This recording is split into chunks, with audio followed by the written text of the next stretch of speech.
প্রিয় বন্ধুরা, আজ আমাদের বিষয় হলো কার্বন মৌলের হোমোলোগাস সিরিজ।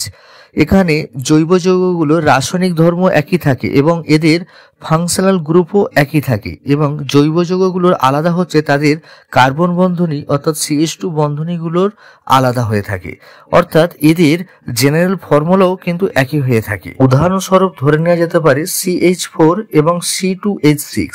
এক্ষেত্রে দেখতে পাচ্ছেন C2H6 CH4 এর থেকে একটি CH2 বন্ধনী এদের বেশি আছে। এইভাবে এই হোমোলোগাস সিরিজতে CH2 বন্ধনী বৃদ্ধি করে করে হোমোলোগাস সিরিজগুলোতে আমরা পর্যায়ক্রমে এগিয়ে যেতে পারি। কিছু ব্যতিক্রমী সদস্য আছে যৌগ যাদের এই শ্রেণীতে, যাদের ভিন্ন গঠন এবং ভিন্ন ধর্ম বর্তমান থাকে।